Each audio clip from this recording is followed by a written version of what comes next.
and Collums, The Red Thread by Hensley Moulder. Look, I don't get why you care so much. It's not that important. I don't like him, and that's that. Mom, why do you care so much? Yes, he likes me. Yes, he wants to take me out on dates and call me his girlfriend and all of that. That meaningless crap, but I can't do that. No matter how much I want to do that with him and have that with him, I can't, because I have to stay focused like I always have been, and he can just be a distraction.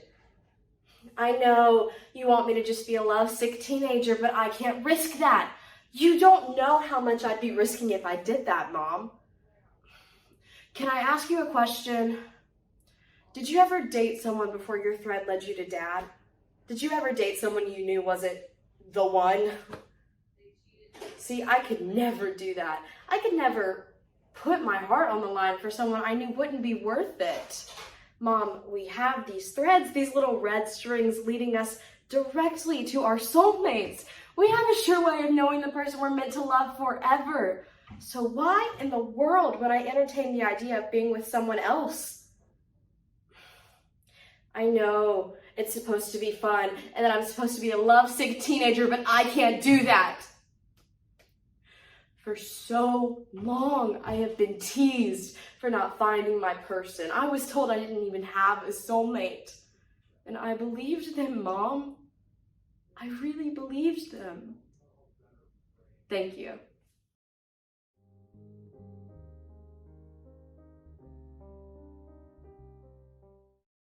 Hi, my name is Caroline Boudreaux, and I will be performing Sophomore Sorrows by Mia Hennington.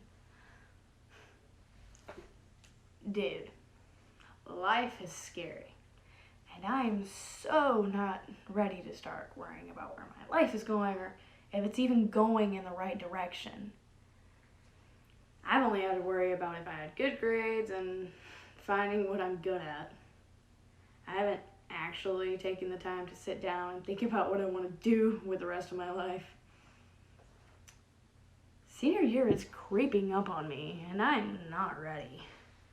I'm not ready to turn 16, I'm not ready to be a junior, and I am definitely not ready to start worrying about college. I just want to be young a little longer before I grow up and start planning out my entire life. It hadn't occurred to me until now how soon my life is going to change, and it's too soon. It's hard to believe that in 3 years, I'm going to be in college. It seems like just a few years ago, I was a carefree little girl. The pressure is only going to increase, and that's what scares me. Maybe by the time I step foot into the real world, I'll be ready. But for now, I'm just going to trust that I'm going in the right direction. And maybe I'll get where I need to be. But for now, fake it till you make it, right? Thank you.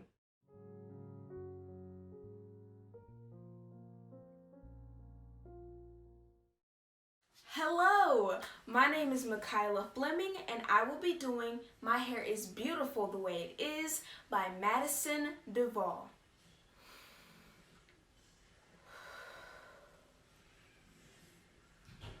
Straighten my hair? Mom, I'm not going to straighten my hair just because you think my hair is too nappy and unkept. Do you really think that I'm going to let that straightener damage the crown that took so long for me to grow? I know you and Grandma didn't entirely grow up loving your natural hair, so no one taught you how to take care of yours. But that generational curse stops with me, Mom. This is more than just hair to me. I mean, it's a part of who I am and the journey it actually took for me to be confident in my curls. For you to say that my hair is ugly is like telling me to cover up a part of myself to meet other people's needs. Well, I love my hair. Not only is it beautiful, but it empowers me with every strand reminding me of our enslaved ancestors that had to cover up their hair to meet European beauty standards. But now they embrace their big afros. My pride in who I am comes from my hair and its boldness to be big. Boldness that cannot be covered up, straightened, or talked down on any longer.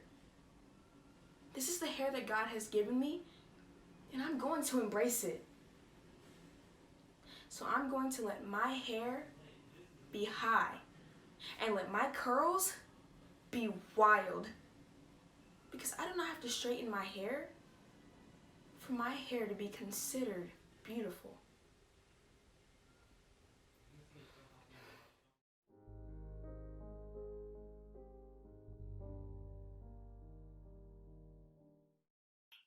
Hi, my name is Sidda Stephenson, and I am performing Expectations versus Reality by Kennedy Carruth. You don't want to hear my life story, okay? No, you don't, okay? You aren't ever going to leave, are you? Okay, fine. Sit down. This might take a little while. But just so you know, I warned you. Now where shall I start? Ooh, how about middle school? Middle school Millie Long wasn't a star. I mean, neither am I now.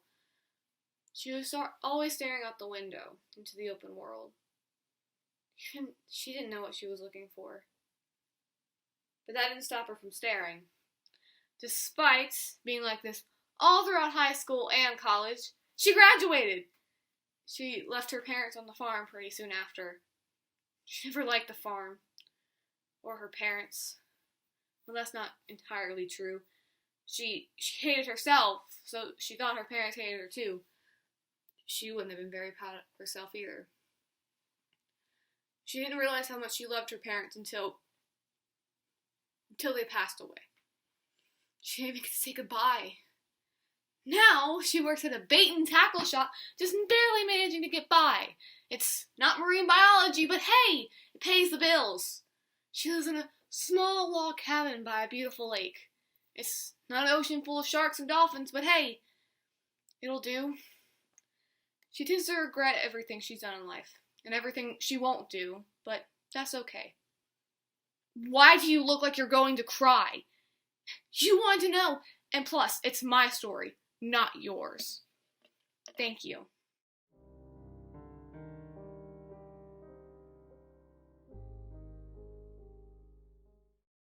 Hello, my name is Alex Yang, and now I'll be performing a monologue entitled Mr. Helkeen by Kingston Ayton. Thank you. Thank all of you. I am so happy to be here today. Thank you, Mr. Man, it's good to see your face. Kind of. Maybe. I'm sure I'm here to talk about my rise to the top. How I got so rich and stuff. Well, I was obviously born into the Helkeen family. We've been billionaires for centuries. I didn't have to rise to the top. I was already there. Some advice that, well, hold on. Did you just cut me off? I didn't ask it. Did you just do it again? Oh, it's your show. Okay, what's your question? My son. What about him? What do you mean, different? The Helkeens have been making the world a better place. What's the change? More caring? This is ridiculous. I have to go. Oliver will do great things just as I. We are great people.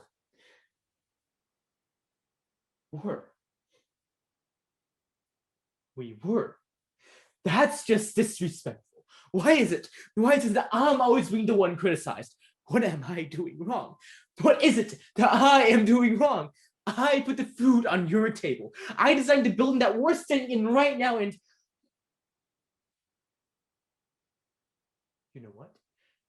This isn't a good example for Oliver. I'm going to be polite and say goodbye.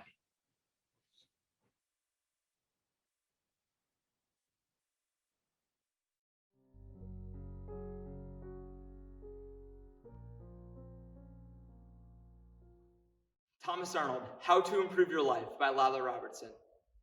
Do you always feel smelly? Do you constantly find yourself running to the bathroom? Are you always struggling to fall asleep at night? If you're answering yes to any of these questions, then that is quite terrible. However, I would be absolutely delighted to share these incredible tips to improve your life. Step 1, become more confident.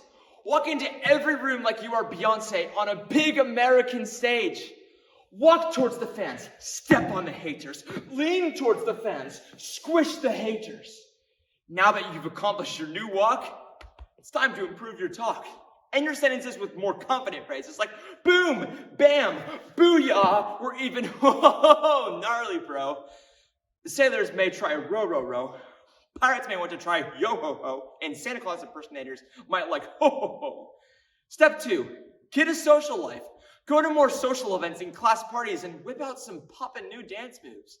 If you're feeling it safe, go for the Egyptian chicken. Once you're ready to move on to a more challenging move, try out the praying mantis. Once you feel confident enough to move on to a much more challenging style, whip out the sprinkler. Now, this last step is the most important one, and it's this random spray bottle that just appeared in my hand. It is called the Invisible Transformation Spray, and it is perceptible only to yourself so that you can feel more confidence and more of a sense of self-importance. Do not use if you are pregnant, nursing, or a pregnant nurse. The side effects may include itchiness, paralysis, cancer, pregnancy, and in some cases, death. Do not use this product if you are going to operate machinery, unless you know how to, and go right ahead.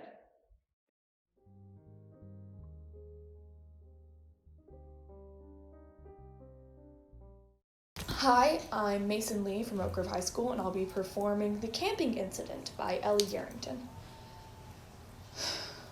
You know, I don't want to be here. I'm not hurt, so why am I in this hospital bed? I didn't hit my head that hard. What happened? Well, I was camping in Yellowstone. I wasn't with anyone. I had set up my tent and I was hanging up the trash, so the bears can't get it. When I saw a little red glimmer a little whiles off into the woods. I knew it wasn't fire. I hadn't seen any smoke or anything. I don't remember what day it was. It wasn't dark. But I was looking around a couple yards out of my sight when the grass started moving. Something felt wrong, but I didn't know what it was. I was walking back to my tent when I had realized that the birds had stopped chirping. I turned around and I saw this huge, hairy bison. Was it a bison? I don't remember. Something was off, though. I looked up into its red, smoking eyes. What? It moved forward at this crazy speed, and I don't remember anything after that. What happened to my car? Where's my stuff? What do you mean, sit down? Why is that thing?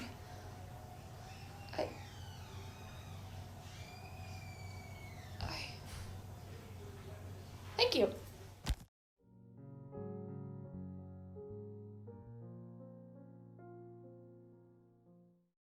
I'm Frannie Dean, and I'm performing Excused Absence by Lucy Elfert. Well, if whether I'm here or not doesn't matter at all, then why does it matter what I said? Does it matter because it offended you? What about when you offended me? Did you ever think about that? I wasn't here yesterday, so I come to your class to ask about makeup work, and you had the audacity to tell me that it doesn't matter whether I was here or not because nobody would notice anyway, and then you ask what I said? I'm sorry. I'm just gonna what? Sit down and shut up like usual? Not this time. I have more important things to present to you than a stupid research project I did on sound waves. I got a little distracted when I was telling you about how sound waves move so fast that nobody notices because it hit close to home. That's how I feel every day, alone and invisible, but I never did anything to change it. That stops now. I'm gonna prove to you and this whole class that it does matter whether I'm here or not. I'll start with this. I want to be a doctor. No, I don't want to be a doctor. I'm going to be a doctor. I'm going to be a doctor, and I'm going to save lives. It does matter whether I'm here or not, because one day someone's life is going to depend on me. I'd give you more reasons, but I don't think there's need for more than my existence and my education saving lives in the future. And as for where I'm sitting at lunch, not by myself in the bathroom. Not anymore. Thank you.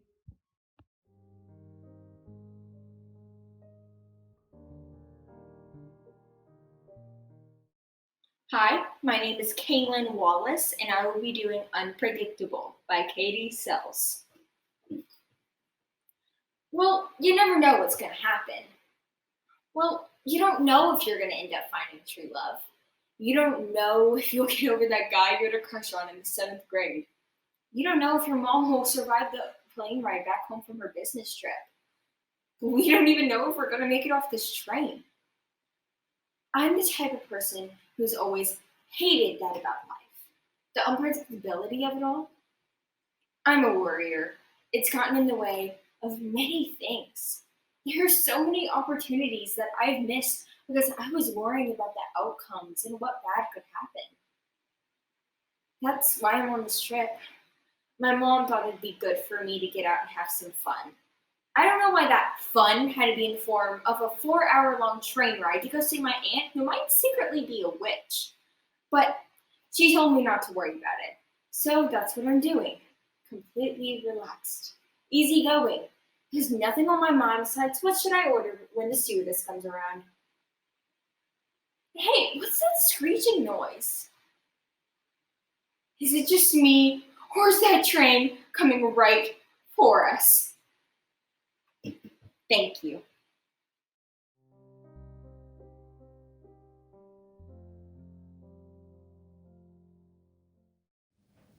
Hensley, Moulder, My Strange Addiction by Emma Collums. Well, howdy, y'all. You must be Max Stevens, the casting director. Well, I must tell you, I'm just so doggone obsessed with your show. My name is Anita Parker, Anita P for short.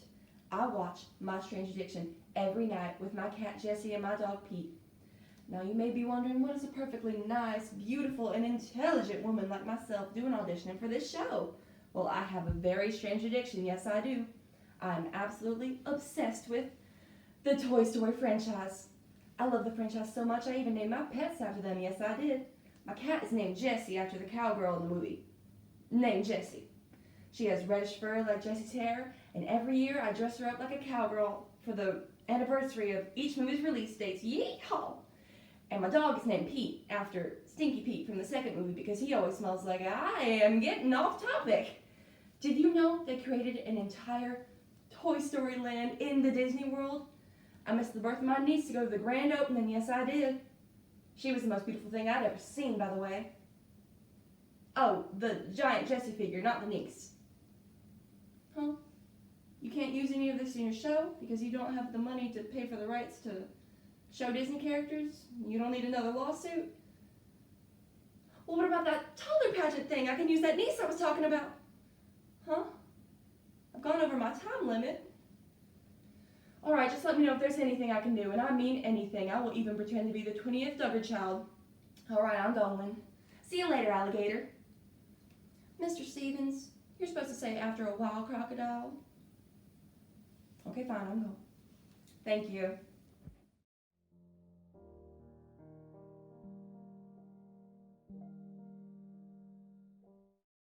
Hi, my name is Riley Mickelson, and today I'll be performing Best Friend by Emma McKaig. I have a question. Why is it always him over me?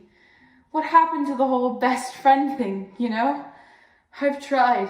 Believe me, I've tried so hard to understand why you believe he cares more than I do. Why is it that me being the only one that's been there for you and cried through everything with you isn't enough to satisfy your needs, but him forcing you to lay on your back in his bed and letting him have his way with you is? I love you in a way I can't explain. Why is that in itself not enough? Why is it that in your eyes, I've given up on our friendship? I have so many questions you seem to get so offended by. Is it because they're all true? It is. It's because you see that I'm right, that I've tried for years to keep our relationship together, but you dropped me for some amazing guy. You know, honestly, I've lost the motivation to even attempt to get in touch with you, because I know for a fact that you would not hang up the phone on him for me, but I would, and that's what hurts the most, the fact that I would never make you feel this way. The second we get into the topic of college or our futures, you change the subject. Did you know that? Is it simply because you couldn't imagine having your own life without him? So, I'll ask you again, and I want you to answer this time. Why is it always him over me? Thank you.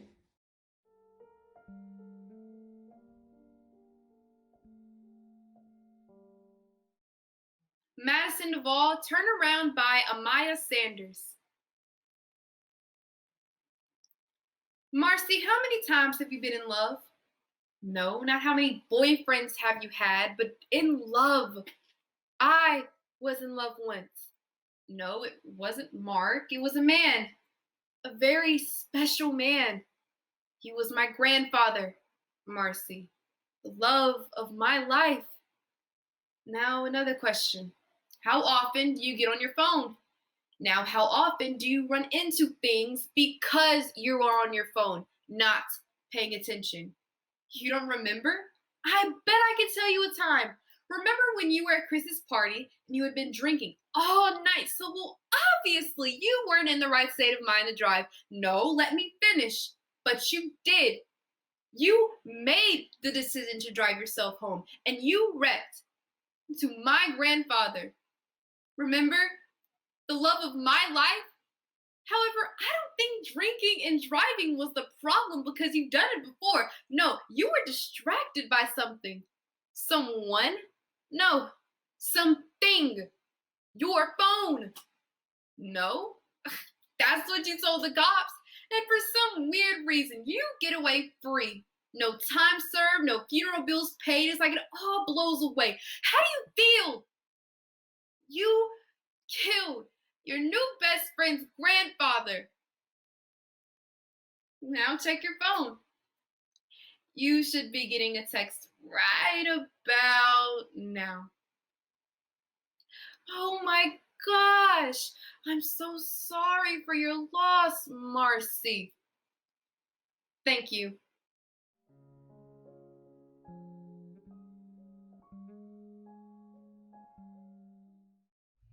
Hello, my name is Blake Swain. Today I'll be performing Penny for Your Thoughts by Angelique Herring. I feel like garbage all the time, you know. I'm a terrible person, and sometimes I feel like the world will be better off without me. I'm an alcoholic. Been one for about 12 years. I've kind of always felt this way since high school. Dad wasn't around. Mom doesn't love me. You've probably heard this type of stuff before, haven't you, Doc? I have a sister. She's a sweet kid, Amelia. Bakes me cookies on the weekends. Real responsible, too. When I'm out working, she takes care of our baby brother, Jake. Mom hasn't been back in weeks. She's probably on some bender in a warehouse somewhere. I stopped caring after the 10th time she'd done that. You know, Amelia's actually one who managed to convince me to do this. She said, "Come on, Jeremy, it'll be good for you." Well, guess what? This whole thing seems to be turning out to be bullshit. I mean, I'm still an asshole. I still feel like an awful person, and I'm still a damn drunk. Aren't therapists supposed to fix people? And you know what? You're the 5th person I've been to. Some small part of me has, I don't know, hope. For me, for my sister, for this. Well, what do you make of me, Doc?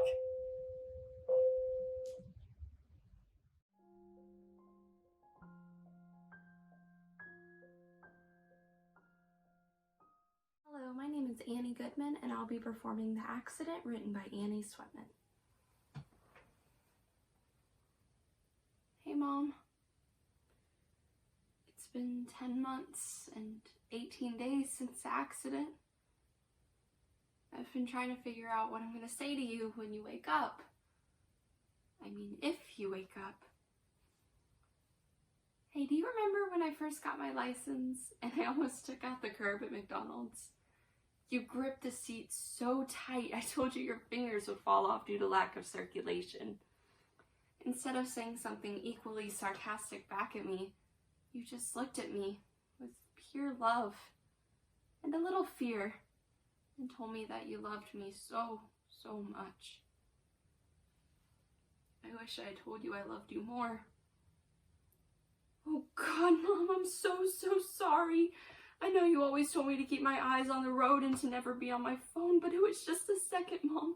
Just a split second. I was just turning the music off on my phone, that was it. To ensure that you stay asleep because I knew you had worked so hard the day before. It was just one small button.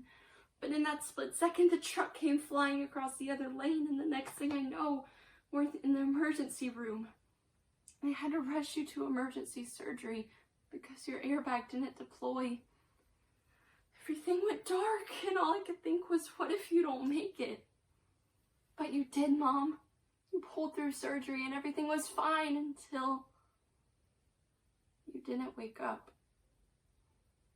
After 10 months and 18 days, you still haven't woken up. But I've been right by your side ever since. I promised myself I'd be here for you when you wake up. I have to tell you how sorry I am for what I did.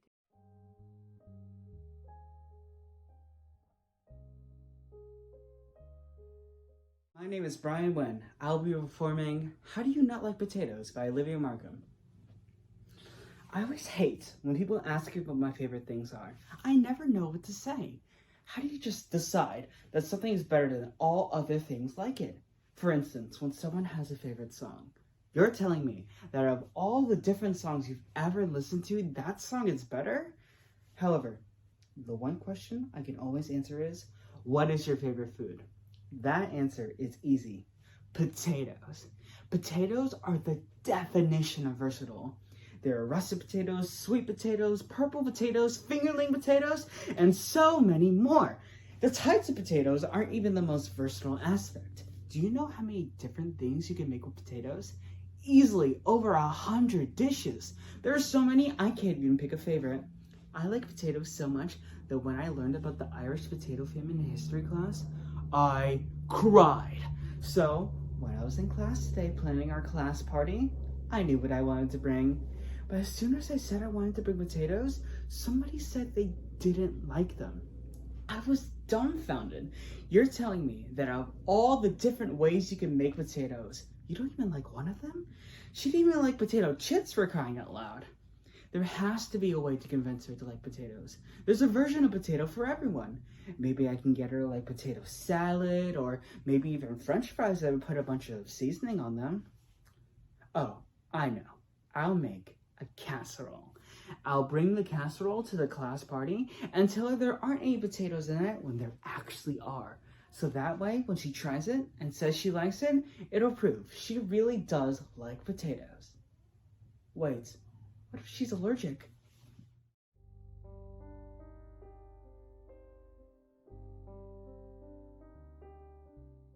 Hello, my name's Elijah Williams, and I'm going to be performing Pure Oxygen by Jude Rost. Thank you. You know what? It just feels like nothing I do will ever be enough for her. My mom, you know, she sets these soaring standards for me, but I just can't seem to reach them. You know, but I can't blame her, because I'm setting them too. But I sure as hell aren't reaching them, are I? I'm sorry, it's just... all the time, I want to wallow in this self-pity, and this hate. But it gets hard when I start thinking about how much she does for me. And I appreciate it. I do. I know she's dedicated her entire life to me, and she would do anything for me. That's pretty draining to feel sometimes, you know? I love my mom. I do, but sometimes it just feels like we're killing each other.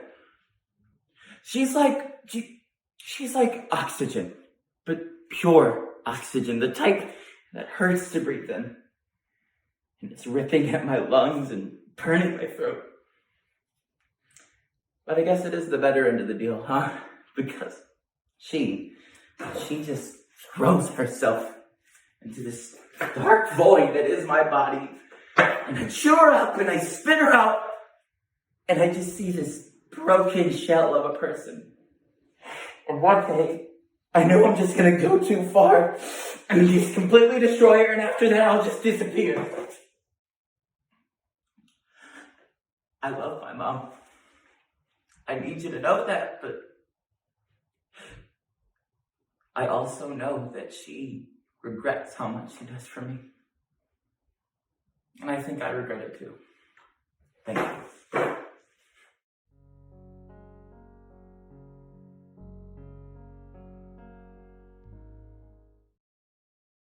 Savannah Flores, curtains drawn by Emily Rutland.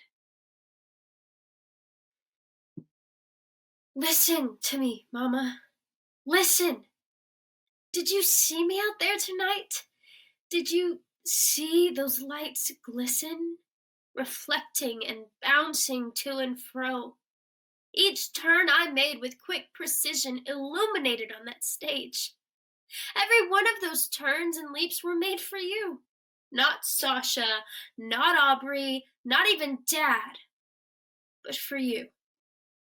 Mama, I danced up there with those swirling lights and that music so soft yet beating like a drum in my heart. It flowed around me and I breathed it in, convincing myself that things would change. I believed I could show you the beauty that I could produce, but each time